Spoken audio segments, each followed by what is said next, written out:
Amen. Revelation chapter number 3, the Bible said unto the angel, the church in Sardis, write these things, saith he that hath the 7 spirits of God and the 7 stars. I know thy works. How many knows the Lord knows our works? Amen. I know thy works, that thou hast a name, that thou livest and are dead. Verse number, y'all don't mind if I read about 6 verses, do you? Be watchful and strengthen the things which remain that are ready to die, for I have not found thy works perfect before God. Yeah. Remember therefore how thou hast received and heard, and hold fast. Amen, and repent.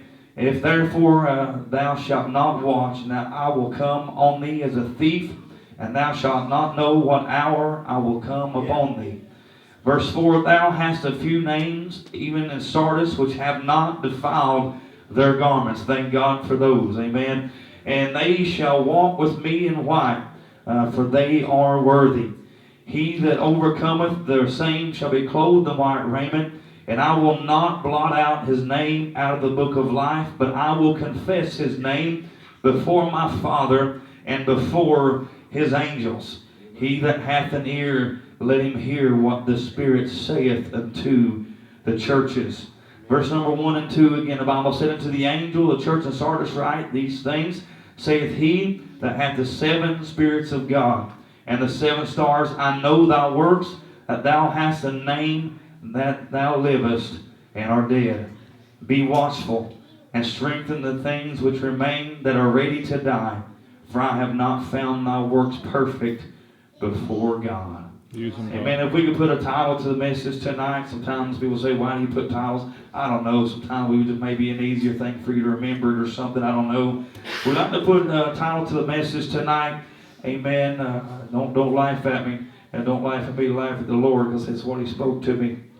Amen. A spiritual autopsy. Amen. A spiritual autopsy. And how many knows what an autopsy is? I hope I never have one done. I will maybe later, but I hope I don't have one right now. Amen. But we come tonight to preach a message to you tonight entitled A Spiritual Autopsy. And I'm going to think about that an autopsy after somebody dies. Amen. They're gone, Brother Jeff. They're dead. And the doctors, the family, they want to understand why it is that they died. And so they cut an incision in them that looks like a Y. Amen. So they cut the incision and they begin to explore inside of them the reasons why that they died. Amen. Some die of natural causes, amen, but some die of sudden death, and they want to know why it is that they died, so they open them up and begin to look inside. We want to preach a little bit about that tonight, but tonight I don't want to open your flesh up, amen, but we want to preach about a spiritual autopsy, because how many would agree with me today? It seemed like the church is dying. Can you say amen? And listen, I've heard preachers preach the message, and I know the Bible says that the end will not come unless there first come a great falling away. And I say amen to that. And I know the Bible said that because the love of many will wax cold, iniquity abound because the love of many will wax cold. And I understand all that. And Jesus said, beware the false prophets. I know the false teachers. I know a lot of things are coming upon the church. And I've heard people even say, amen, Brother Marty, that, amen, well, it's just the signs of the times. And I have kind of a hard time with that. And because I begin to think about it, because I believe that the Bible said that Jesus the same yesterday and today and forever, and that he never changes. Can you say amen? I believe tonight that, and I've heard him sing the song that I just want to hold on, and Lord, if I got to go crawling in the ground, and I believe, amen, if I make it, I don't care if I'm running, if I'm shouting, or if I'm crawling. Amen, but while that I'm here, I want all of hell to know who I am. Amen, not because of me, because I am nobody tonight. Amen, Brother Lonnie, but I tell you what, it is not me, but it's who lives inside of me. I don't believe we got to live in a generation, amen, where we got to look around and the church of God is empty. But I come to tell you, I don't care if we got 5 or we got 105, we can still be filled with the Holy Ghost, laying hands on the sick and watching them recover. We can still see men and women and they give their life to Jesus Christ. We can still watch the drug addict be delivered from the drug they're in. Amen. Tonight, we do not have to die. We don't have to die. People say holiness is dead. I say it's very much alive, because Christ is alive inside of me. This church in Sardis, Jesus Christ cared so much about this church, and I know that a letter was written to this church, but I believe that this church, amen, the letter written to this church applies not only to them, but to me. Can you say amen? I believe everything in this Bible is there for a reason. It's just not happenstance. Amen. It's not circumstance, but it's there for a reason. And Brother Marty, I can look at that tonight, and I can read that, and I can feel like the Lord is talking to me. But this church in Sardis at one time was alive. It was striving to have believers filled with the baptism of the Holy Ghost. And it had works about them and probably doing great things for the Lord. But there came a time, and I don't understand why it is. The Bible doesn't give me reason why. And I'm going to ask a lot of good men, Brother Jeff. I said, why is the church dying? Why does it seem like the church is dying? And I've heard a million different reasons, and they all might be true. But I know this one, I don't have to die. Can you say amen? Amen. The Bible teaches me that Jesus said, amen, I know the words. Amen, that thou hast to name that thou art alive. He said, but you are dead. Amen, what you're saying and I'm preaching, man. Amen, they call us full gospel for the dead. And they believes in the Father, and in the Son, and the Holy Ghost. Amen, we're called full gospel. And a lot of us got wholeness above the name of the church door and some church of God, some Pentecostal, but yet we got a name that we are alive. But I come to ask, if we're really alive, then why is our world going to hell? Why y'all ain't gonna help me tonight? But why tonight that we got people in trouble if the church is really alive? I come to tell you, amen, God is coming, and no man will work when the night comes. Why do we die? Hallelujah. But we got an appearance that we are alive. Come on now, brother. Come on. Thank you, Holy Ghost. Come on, brother. Because y'all can play it, and I love drums, don't get me wrong. But we can play those drums and smack that cymbal. And we can sing a song about 142 miles an hour. And we can run around the Bible podium, and everybody think we had a good service. All along, there was a sinner in the house and never came and got saved. We need to be alive, church. I'm sick and tired of playing church, but Jesus is coming. We need a spiritual autopsy. Open me up, God, and find the reason that I'm dying, and fill with it, God.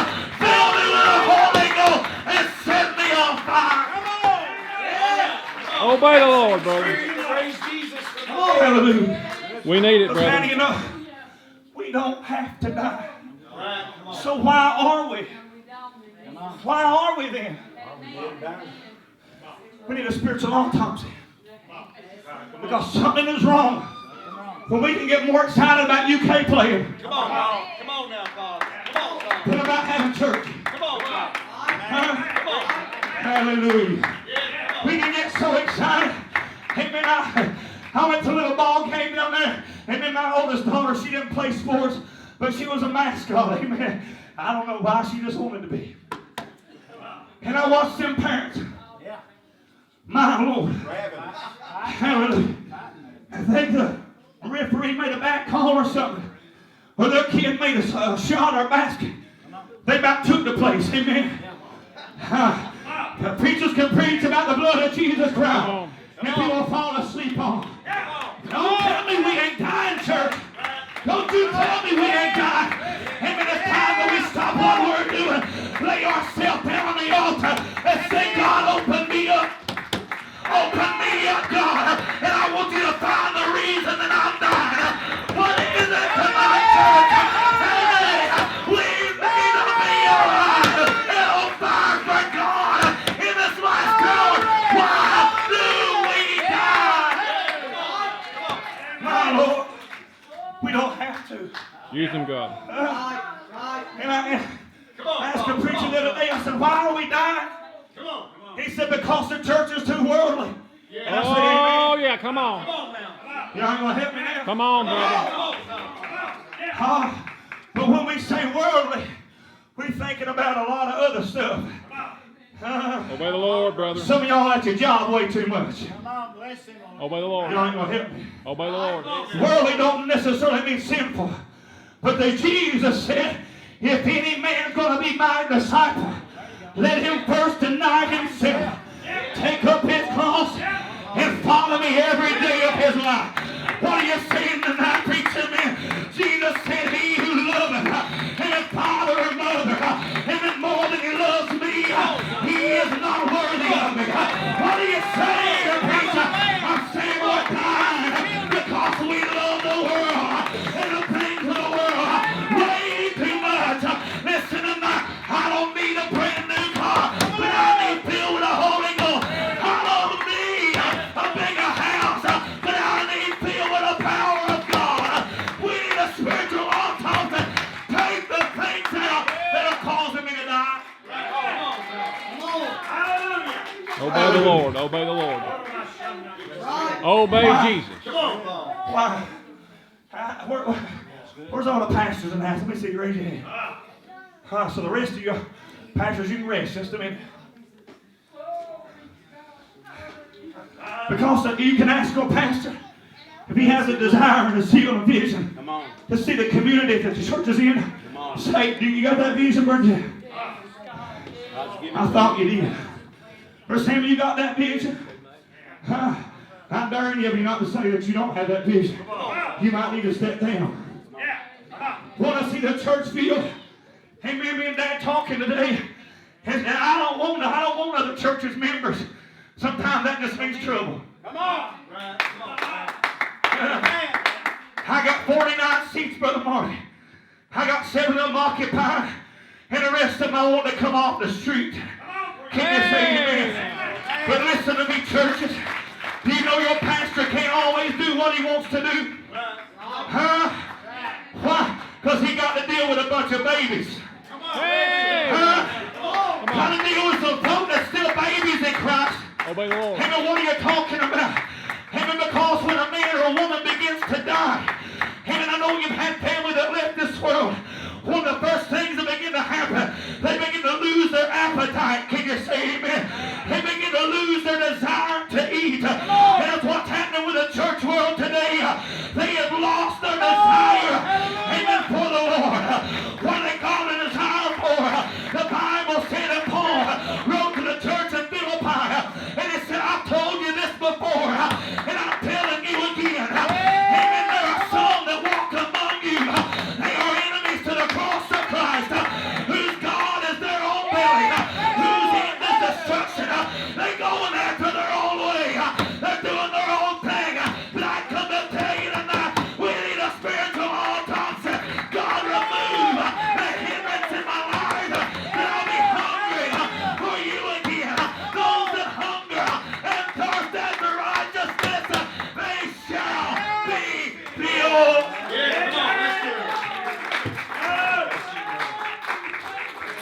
I've heard every one of these men of God preach, and they preach the word. So if you don't get it, it ain't their fault. It's yours. Amen, preacher. Amen. Hallelujah. We need this, brother. We Come got on. folk getting mad because the pastor didn't get me to take up the offering. Really? And you say you're filled with the Holy Ghost? Come on, I brother. say you might not even be saved. Come on, brother. Use him, Lord. Use him, Lord. You mean it's too loud in here, and I'm going to get mad about it? You might not be saved, honey. Because Jesus said, learn of me, for I am meek and lowly. That means if you ain't meek, honey, you ain't been with Jesus. Come on! I said we're dying today, church, and it's time, and then we plant our nose back in the Word of God and say, God, I need you to open me up. There's some things wrong in my life. I don't have the power that I used to have. But God, I want it again. I am hungry for you. Hungry. My Lord. My Lord. Yeah, come on. Y'all still love me, right? Use him, God. We need to hear it, Lord. I know you worked. Huh? Some of you go to church 30 nights a week. That's what they want. 30 nights of the week. It ain't impossible.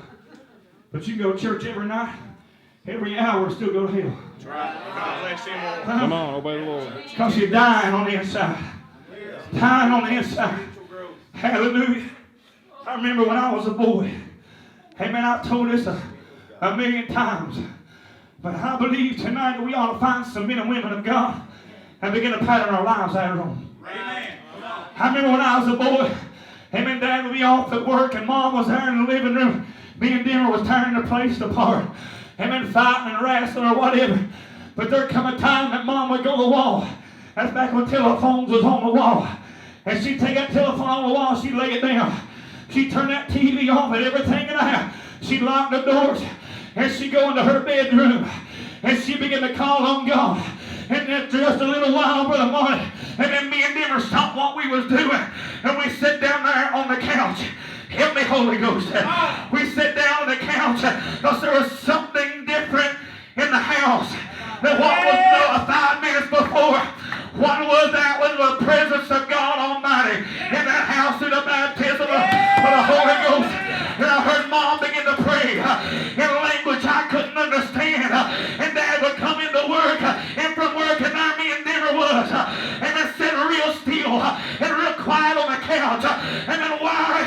Because there was somebody else governing that home. It wasn't Mom and it wasn't Dad. I come to tell you tonight, you want to know why our children are dying.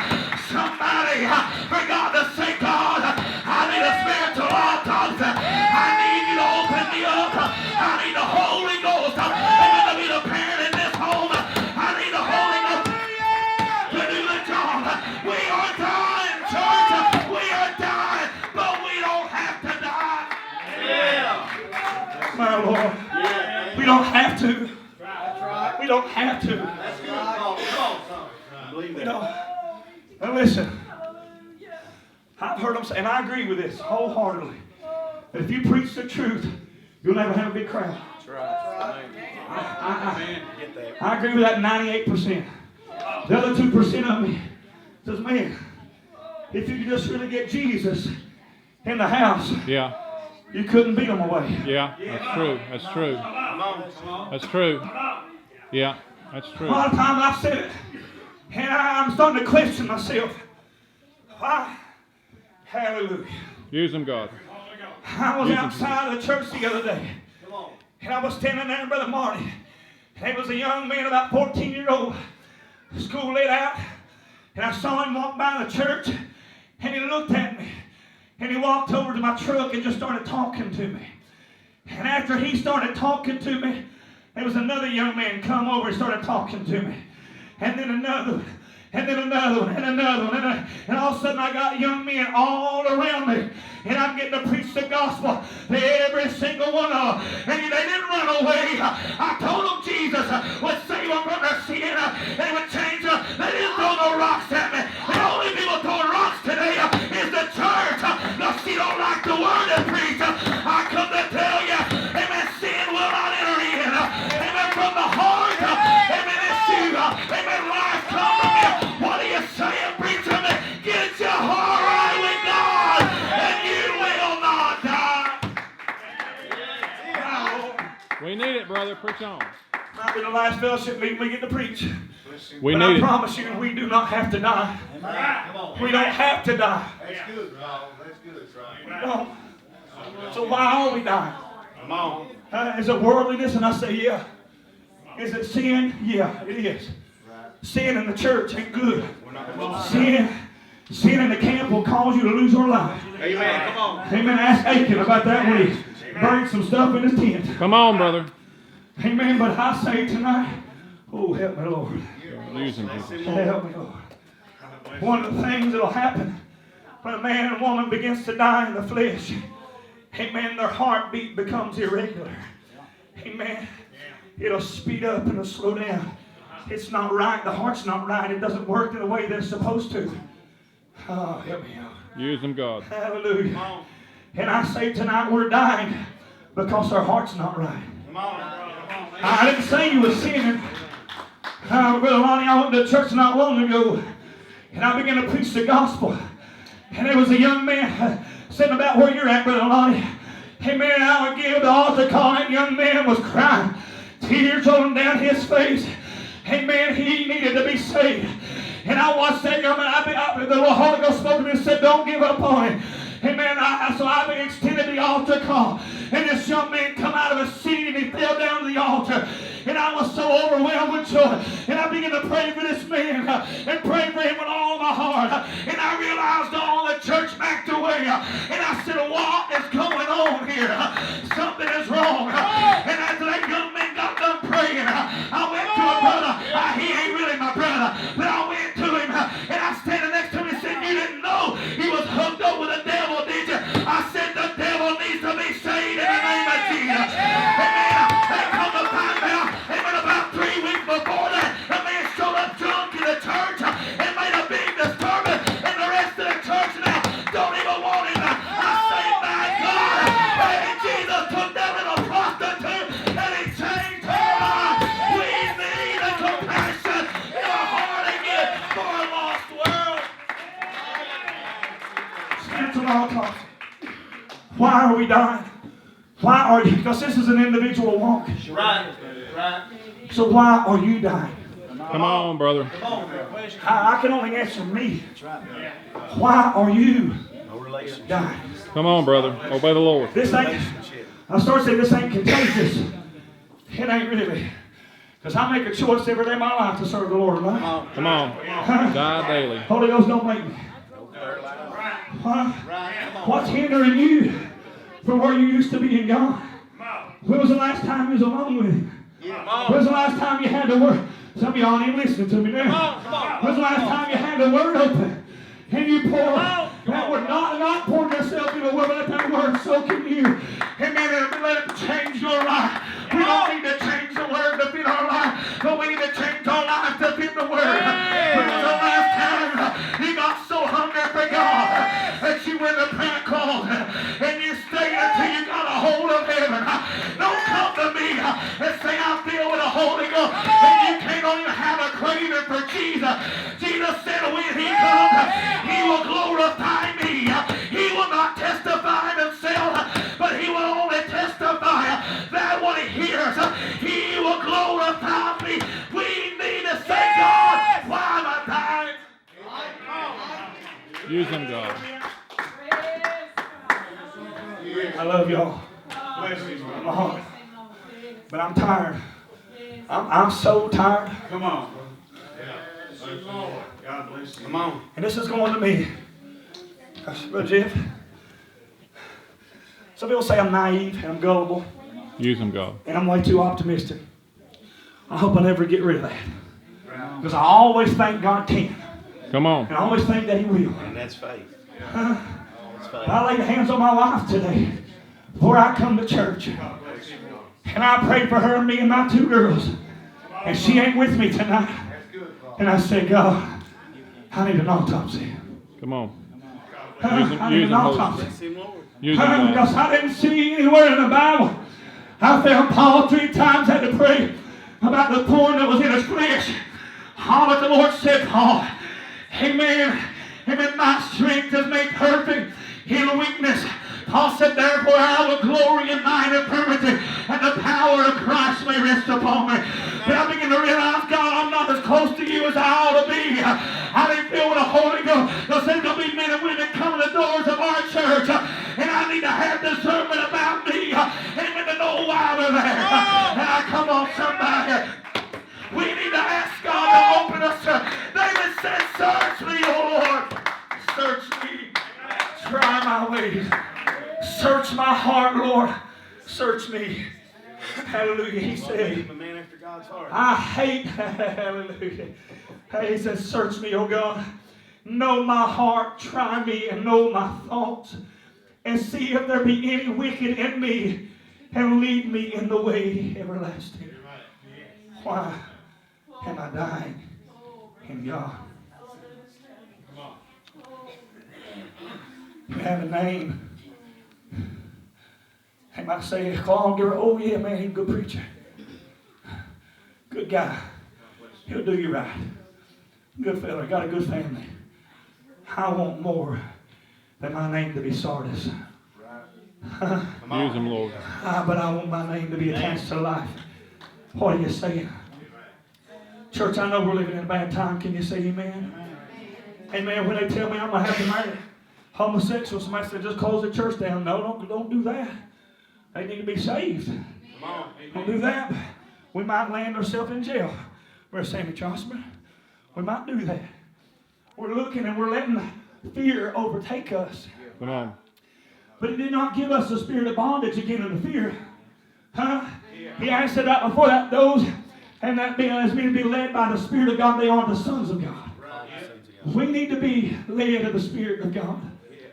Hallelujah. We're living in a bad time where we see so many things happening. And the Bible said that Jesus, I'm coming to a close. Amen. I'll get you a cracker bar before it closes. Amen. Maybe somebody want to buy me dinner tonight. Use them, Holy Spirit. Use them, God. The Bible said that Jesus looked at His disciples and He said, go to Jerusalem. Use them, God. Tarry there until you are endued with power from on high. He said, John baptized with water, but not many days hence you shall be baptized with the Holy Ghost and fire. And they began to ask you, said, oh, Jesus, tell us the day that you're coming. Tell us what day you're coming, Lord. Jesus said, it is not for you to know the time, the things which the Father hath in His power. It's the power of God. God knows, and He's the only one that does know. You don't know, and I don't either. But Jesus said, it's not for you to know. But when the Holy Ghost comes upon you, you shall receive power. It's the only power that you have. Come on. Uh-oh, put your seatbelt on. I don't want nobody to leave on me. Use them, God. The only power you have is to clap your hand or stomp your foot.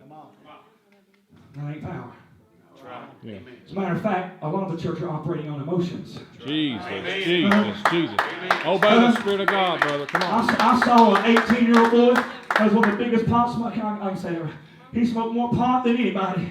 And I watched him run across the back of the pews one night, and the whole church just shouted the house down. Lord God, help us, Lord. And I said, really?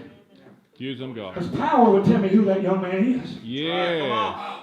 Amen. But see, we get stuck on power, and we say, ooh, I want power. But Jesus said, and. Come on. And. Come on.